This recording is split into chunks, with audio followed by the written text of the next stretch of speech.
ان کے لب رنگی کی نچھاور تھی کہ جس نے حافظ سلمان صاحب ہیں، معلوم یہ کرنا چاہتے ہیں کہ پیشاب کرنے کے بعد قطرات آ جاتے ہیں تو ایسی صورت میں بہت پریشان ہیں نماز کے لیے اور کپڑوں کے لیے، کیا ایسی صورت میں غسل کرنا ضروری ہوگا یا نہیں ہوگا؟ اور نوجوانوں میں پوچھا جانے والا سب سے زیادہ سوال ہے، اگر کوئی سوال سب سے زیادہ مجھ پہ آج تک کی زندگی میں آیا ہے تو وہ لڑکوں کی طرف سے تو یہی رہتا ہے کہ پیشاب کرنے کے بعد قطرے آ جاتے ہیں، یعنی وضو وغیرہ کرتے ہیں یا 2-4 منٹ کے بعد، تو ایسی صورت میں کیا کرنا چاہیے؟ اور یہ سوال ابھی حال فی الحال میں کمنٹس میں بھی بہت زیادہ بار آیا ہے، تو میں اس کا جواب دے دیتا ہوں۔ تو سلمان صاحب دراصل بات یہ ہے کہ اس سے غسل تو فرض نہیں ہوتا، پہلی چیز تو یہ ہے، اور اس کے بارے میں پہلے کافی ویڈیو بنا بھی چکا ہوں، طہارت کی پلے لسٹ اگر آپ دیکھیں گے تو اس کے اندر آپ کو پاکی ناپاکی سے ریلیٹڈ کافی سارے ویڈیو اور اس میں سوال جواب آپ کو مل جائیں گے، تو ایک مرتبہ آپ اس کو ضرور دیکھ لیں تو اس میں آپ کو یہ کلیئر ہو جائے گا کہ آدمی پہ غسل کب فرض ہوتا ہے اور کب فرض نہیں ہوتا، اس کے بارے میں سیپریٹ ویڈیو بنا چکا ہوں۔ آپ ویڈیو کے برابر میں پلے لسٹ کے آپشن پہ آئے اور وہاں پر طہارت کا فولڈر اوپن کریں اور اس کے اندر جو ویڈیو ہوں تو اس کو دیکھیں گے تو انشاءاللہ تعالیٰ آپ کا یہ مسئلہ حل ہو جائے گا کہ قطرے ٹپکنے سے غسل فرض نہیں ہوتا۔ اب اس میں صورت یہ پیدا ہوتی ہے کہ اگر غسل فرض نہیں ہوتا مگر کپڑوں پہ جو پیشاب کی بوندیں لگتی ہیں تو ایسی صورت میں نماز کس طرح پڑھی جائے؟ تو کپڑوں کے پاک ناپاک ہونے کے تعلق سے قاعدہ یہ ہے کہ اگر پیشاب کی بوند کسی کے کپڑے پر 1 درہم کے برابر یا اس سے زیادہ لگے گی تو ایسی صورت میں اس کپڑے میں نماز نہیں ہوگی، اگرچہ الگ الگ لگے۔ 1 درہم اور اس سے زیادہ سے مراد یہ ہوتی ہے کہ ابھی فی الحال جو ہندوستان کے اندر 10 کا سکہ چل رہا ہے اس سے تھوڑا بڑا، یعنی اس 10 کے سکے کا گولے کا اندازہ لگا لے کہ اگر کسی کی پیشاب کی بوندیں کپڑے پہ اتنی لگیں، یعنی اتنی پھیل جائیں کہ جتنا 10 کا سکہ ہوتا ہے اس سے تھوڑی زیادہ، تو ایسی صورت میں اس کی نماز نہیں ہوگی، اس کو کپڑا بدلنا ہوگا یا پھر کپڑے کی وہ جگہ دھونی ہوگی۔ اسی طرح اگر اس سے کم ہے، یعنی بہت زیادہ 1 بوند ہے اور وہ زیادہ پھیلی نہیں، تو ایسی صورت میں ایمرجنسی میں جیسے بندہ آفس میں ہے اور کپڑا بدل نہیں سکتا تو وہاں اس کی نماز جو ہے وہ ہو جائے گی، یعنی یہ خلاف سنت ہوگی مگر اس کو نماز کو دہرانا واجب نہیں ہے۔ اب مسئلہ یہ ہے کہ کبھی ایسا بھی ہوتا ہے کہ کپڑا نہیں ہوتا پاس میں، ایسا سفر پہ ہوتا ہے یا آفس یا فیکٹری وغیرہ میں ہوتے ہیں لوگ، اور وہاں پہ قطرے وغیرہ 2-3 دفعہ پیشاب کرتے ہیں تو ظاہر ہے کہ وہ زیادہ ہو جاتے ہیں، تو ایسی صورت میں یہ غور کرنے کی بات ہے کہ نماز تو کسی صورت قضا نہیں کی جائے گی کہ قطرے جس کپڑے پر پیشاب کے گرتے ہیں وہ صرف اس کپڑے کی اتنی ہی جگہ کو ناپاک کرتے ہیں، نہ تو مکمل آدمی کے لباس کو ناپاک کرتے ہیں، نہ ہی آدمی پر وہ غسل فرض کرتے ہیں۔ تو ایسی صورت میں اگر کوئی شخص واش روم میں جا کر اپنے اس کپڑے کو یعنی انڈر ویئر کو اپنے جسم سے الگ کر لے اور نماز پڑھ لے، یعنی اگر اوپر کے کپڑے میں نشان نہیں ہے، شلوار پینٹ میں نشان نہیں ہے، صرف اندر انڈر ویئر پر ہے، تو اس کو جسم سے جدا کر لے اور باقی نماز پڑھ لے تو اس کی نماز ہو جائے گی، بعد میں نماز کے واپس اس کو پہن لے۔ اب مسئلہ یہ ہے کہ جیسے پیشاب سے فارغ ہوئے اب فوراً قطرے وغیرہ آتے ہیں اور یہ لگاتار بھی نہیں آتے اور کبھی آتے بھی ہیں کبھی نہیں بھی آتے،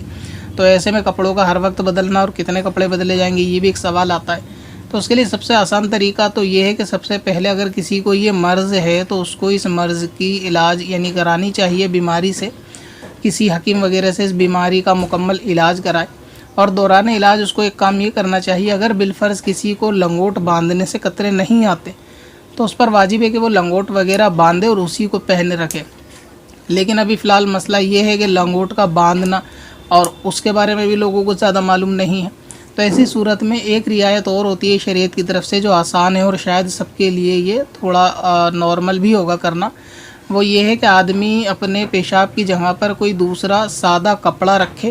یعنی ایک رومال وغیرہ خراب سا رکھ لے کہ جس کو وہ خاص اس کام کے لیے بنا لے۔ اس کے بارے میں شاید میں پہلے ویڈیو میں بتا بھی چکا ہوں، لیکن کیونکہ لوگ پلے لسٹ میں سے جا کے وہ ویڈیو دیکھتے نہیں ہیں اس لیے ایک سوال کو بار بار ریپیٹ کرتے ہیں، تو آدمی اپنی شرمگاہ کے پاس میں ایک رومال وغیرہ رکھے جس کو قطرے کی بیماری ہے اپنے انڈر ویئر کے اندر۔ اب جو قطرے وغیرہ آئیں گے تو اس سے صرف اور صرف وہ رومال ناپاک ہوگا، تو نماز کے وقت میں آپ اس رومال کو جدا کر دیں یعنی الگ کر دیں، پھر وضو وغیرہ کر کے نماز پڑھیں، نماز کے بعد پھر اس کو رومال کو آپ رکھ لیں، اور شام میں پورا دن اس طرح گزار کے آپ شام کو رومال کو دھو سکتے ہیں یا وہ کپڑا الگ سے جو آپ نے سیپریٹ بنایا ہے دھو سکتے ہیں۔ تو اس سے فائدہ ایک یہ ہوگا کہ آپ کا لباس ناپاک ہونے سے بچ جائے گا اور آپ کی نمازیں قضا ہونے سے بچ جائیں گی۔ تو امید ہے کہ آپ کو اس کے بارے میں تسلی بخش جواب مل گیا ہوگا کہ قطرے آنے سے صرف کپڑے کا وہ حصہ ناپاک ہوتا ہے، نہ تو غسل فرض ہوگا، نہ مکمل لباس ناپاک ہوگا، اور نہ ہی آدمی کو اس میں نہانے کی ضرورت ہے۔ اور اگر وہ رومال رکھ لے گا تو رومال نماز کے وقت میں نکال دے اور بعد میں اس کا علاج بھی بیماری کا کراتا رہے، اور نماز کے بعد وہ رومال پھر سے رکھ لے اگر قطرے کا اندیشہ ہے۔ تو یہ قطرے کی پریشانی زیادہ تر رہتی ہے، تو اسی لیے میں نے اس کی ویڈیو بنا دی ہے۔ باقی اب طہارت پلے لسٹ ضرور دیکھیں، اس کے اندر دیکھ لیں، تو انشاءاللہ تعالیٰ آپ کو اس سے ریلیٹڈ پاکی ناپاکی سے اور بھی سوال جواب مل جائیں گے۔ اچھا، ایک وسوسوں کے بارے میں بھی آپ نے پوچھا تھا کہ وسوسے بہت زیادہ آتے ہیں، کسی بھی چیز کو چھونے کے بعد ہاتھ دھونے کا من کرتا ہے۔ تو وسوسوں کے لیے تو آپ لاحول شریف ہی پڑھا کریں اگر وسوسے آتے ہیں، اور لاحول شریف کی کثرت کرا کریں، اور ہر چیز کو چھونے کے بعد ہاتھ دھونا ضروری بھی نہیں ہے۔ اگر وہم میں آپ زیادہ پانی برباد کرتے ہیں تو ایسی صورت میں شریعت میں پکڑ ہونے کی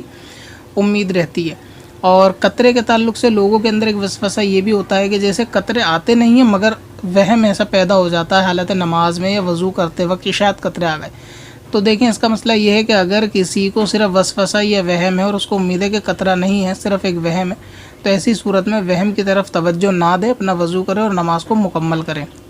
اور جن لوگوں کو یہ وہم رہتا ہے ان کو کرنا یہ چاہیے کہ وضو کرنے کے بعد اپنی میانی پر یعنی آگے کے حصے پر شلوار پہ پانی کی چھینٹیں مار لے ہاتھ سے وضو کرنے کے بعد، اور ایسا کرتے ہوئے اپنے دامن کو ڈھک کے رکھے، بے پردگی کا اندیشہ مسجد وغیرہ میں غسل کے دوران نہ ہو، یعنی دامن کے نیچے ہاتھ لے جا کے اسی طرح پانی کی چھینٹیں پیشاب کی جگہ پر مار لے۔ یہ ان کے وسوسوں کا انشاءاللہ تعالیٰ علاج ہو جائے گا۔ اور اگر کسی کو حالت نماز میں وسوسہ آیا یا وسوسہ نہیں آیا، یقین ہے کہ اس کو قطرے نکل گئے، یعنی پیشاب وغیرہ کرا، فارغ ہونے کے بعد وضو کرا، جب تک تو نہیں نکلے، لیکن جیسے نیت باندھی تو اب اس کو احساس ہو گیا کنفرم کہ اس کے پیشاب کی بوندیں نکل گئیں، تو اس کی نماز اس وقت ٹوٹ جائے گی، اور پھر اس کو نماز توڑ کر واپس وضو کرنا ہوگا۔ وضو کرنے کے بعد پھر دوبارہ سے نماز شروع کرنی ہوگی، کپڑے کی جانچ کرنے کے بعد کہ وہ طہارت یعنی وہ ناپاکی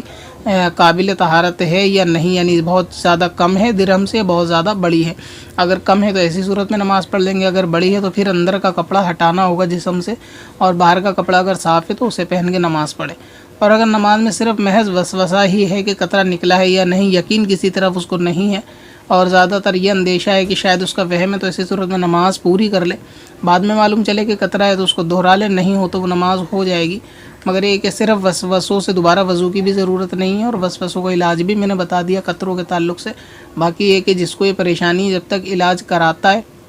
تو ٹھیک ہے، اور اگر نہیں تو پھر یہ رومال کو رکھے یا ایسی قسم کا کوئی کپڑا کہ جو وضو کے وقت میں اس کو نکال دے۔ اور نماز کے دوران اگر پیشاب کا اس طرح کا معاملہ یقین ہو تو اس میں نماز پڑھی نہیں جائے گی، توڑ دی جائے گی، اور نماز کے بعد طہارت حاصل کی جائے گی نماز کے دوران۔ اس کے بارے میں بھی میں نے سیپریٹ ویڈیو بنا رکھی ہے۔ پتھر میں حسن لالے